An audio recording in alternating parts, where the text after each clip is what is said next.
बिस्मिल्लाहिर्रहमानिर्रहीम। अस्सलाम वालेकुम viewers, city cooking YouTube channel पर आपको खुश आमदीद। आज फिर मैं हाजिर हुई। आज मैं लाई हूँ आपके लिए बहुत ही मज़े की, बहुत टेस्टी गाजर और चावलों की खीर की रेसिपी।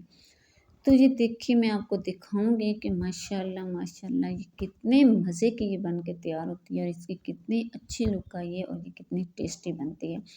तो इसके लिए मेरी आपसे रिक्वेस्ट है, अगर आप चैनल पर नए हैं तो चैनल को सब्सक्राइब कर लें, बेल आइकन को प्रेस कर लें और वीडियो को अंत तक देखा करें ताकि आप इसके हर रात से अच्छी तरह से वाकिफ़ हो सकें। तो चलिए शुरू करते हैं। तो बिस्मिल्लाहिर्रहमानिर्रहीम। सबसे पहले मैंने एक गिलास इधर चावलों का लिया। ये मेरे पास टोटा चावल है। इनको सबसे पहले मैं अच्छा सा साफ़ कर लूँगी ताकि अगर इसके अंदर कोई चीज़ है, कोई अक्सर औक़ात चावलों में पत्थर वग़ैरह होते हैं या कोई चीज़ होती है तो निकालें। अब इसको मैं धो लूँगी अच्छा सा। इधर मैंने चावलों को अच्छा सा धो लिया है, साफ़ कर लिया है। तो इस तरीके से भिगो के मैं इसको आधे घंटे के लिए रख लूँगी, सॉरी 2 घंटे के लिए। तो ये देख सकते हैं आप, इधर 2 घंटे हो चुके हैं। तो अब ये चावल मैंने अलग कर लिए हैं और इसका पानी इसमें से निकाल लिया। तो इधर मैंने जूसर जग लिया है, तो इसके अंदर सबसे पहले मैं डाल दूँगी ये वाले चावल जिनको मैंने अलग कर लिया था। चावल मैं इस तरीके से जग के अंदर डाल दूँगी और इन चावलों को डाल के मैं इसी तरीके से इनको थोड़ा-सा ग्राइंड कर लूँगी। इनका बिल्कुल मैंने इनको पतला नहीं कर लेना, बारीक सा नहीं पीस लेना। तो मैं इधर आपको दिखाती हूँ कि मैंने इसको, ये देखें, आप देख सकते हैं कि मैंने इसको इस तरीके से इतना वो किया है, पीसा है कि ये एक मोटे-मोटे से, ये देखें, जो है ये पीसे गए हैं। बिल्कुल बारीक सा मैंने इसको नहीं पीस लिया।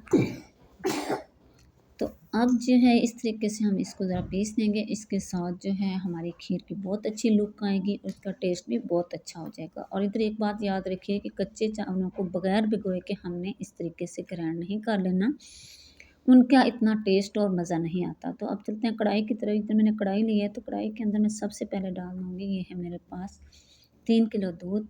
ये मैंने इसके अंदर 3 किलो दूध डाल दिया। तो अब मैं इसके नीचे फ्लेम भी ऑन कर दूँगी। तो इधर मैं इसको अच्छा सा मिक्स कर लूँगी और मैं इसको अभी सबसे पहले जो है इसको उबाल आने दूँगी।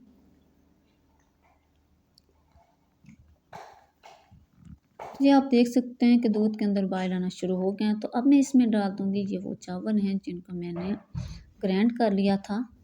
बिल्कुल इसका मैंने आटा नहीं बना लिया, इसको मैंने थोड़ा मोटा-मोटा ही रहने दिया। पहले भी ये थोड़ा टोटा चावल थे। अगर आपके पास नए चावल हों, उन्हें आप भिगो के रखें और आप अपने हाथों में मसलेंगे तो वो इस तरीके से बारीक से हो जाएंगे।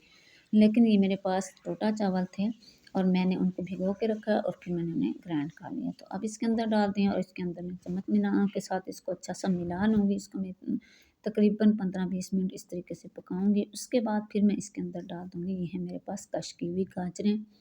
ये मैंने 1 किलो गाजर ली थी जिनको मैंने बारीक कश कर लिया था।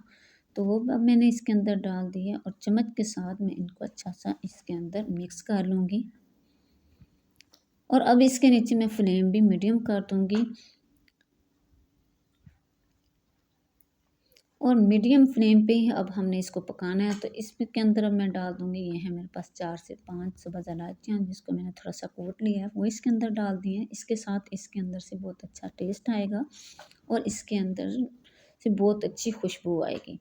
इस तरीके से हम इसे पकाते रहेंगे मीडियम फ्लेम पे। तो अब मैं इसमें डाल दूँगी, ये है मेरे पास बारीक कटी हुई नारियल, वो मैं इसके अंदर डाल दूँगी करी। इसको हम थोड़ा पहले ही डालेंगे, पकाएंगे इसके साथ। तो जब ये इसके अंदर पकेगी तो इसके साथ जो है हमारे खीर का और ही मज़ा बढ़ जाएगा।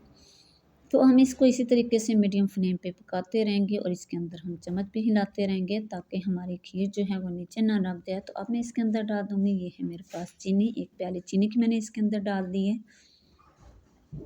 आप अपने टेस्ट के हिसाब से थोड़ी ज़्यादा डाल सकते हैं क्योंकि कुछ लोग ज़्यादा मीठा पसंद करते हैं, कुछ नॉर्मल पसंद करते हैं। तो इसीलिए आप अपने हिसाब से थोड़ा ज़्यादा कर सकते हैं। तो अब मैं इसको अच्छा सा मिक्स कर लूँगी और इसी तरीके से इसको पकाते रहूँगी। तकरीबन इसको पकते हुए 45 मिनट हो गए हैं। इसको मैंने बहुत ही स्लो मीडियम फ्लेम पे पकाया। तो अब इसके अंदर मैं डाल दूँगी, ये है मेरे पास बलाई, घर की जमा की हुई दूध से उतारी हुई बलाई, वो मैंने इसके अंदर डाल दी है और फिर चम्मच की मदद से मैं इसको अच्छा सा मिक्स कर लूँगी। इसके साथ हमारी खीर मज़ीद टेस्टी हो जाएगी। अगर आपके पास इधर खोया है तो आप इसके अंदर खोया भी डाल सकते हैं।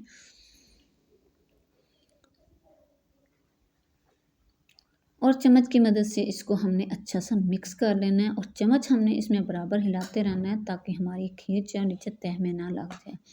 तो ये देख सकते हैं आप कि माशाल्लाह इधर जो है मैंने मज़ीद इसके ऊपर कुछ खोया और कुछ ऊपर ड्राई फ्रूट्स लगा दिए हैं और इधर माशाल्लाह हमारी खीर जो है वो तैयार हो चुकी है। इसके नीचे फ्लेम भी मैंने बंद कर दिया। तो अब चलते हैं इसकी फ़ाइनल लुक की तरफ। तो इधर मैंने प्लेट लिया है, बिस्मिल्लाहिर्रहमानिर्रहीम। इसमें मैं आपको निकाल के दिखाती हूँ। ये देखें माशाल्लाह माशाल्लाह बहुत ही माशाल्लाह ये अच्छी हमारी जो है ये खीर गाजर और चावल और दूध की खीर माशाल्लाह बहुत अच्छी तैयार हो चुकी है। तो अब इसके ऊपर मैं डाल दूँगी कुछ ड्राई फ्रूट्स और इसकी माशाल्लाह से बहुत अच्छी लुक आई है और इसका टेस्ट तो माशाल्लाह बहुत ही अच्छा आया। ये देख सकते हैं आप कि माशाल्लाह ये बहुत ही मज़े की तैयार हो गई है। इस तरीके से इसको हम मज़ीद फ्रिज में रख देंगे ठंडा होने के लिए। इसको हम ठंडा करके खाएँगे। इस तरीके से बना के खुद खाएँ, मेहमानों को खिलाएँ, घर वालों को खिलाएँ। इजाज़त चाहूँगी सिटी कुकिंग यूट्यूब चैनल की तरफ से। अगले वीडियो तक के लिए अल्लाह हाफ़िज़। अस्सलामु अलैकुम।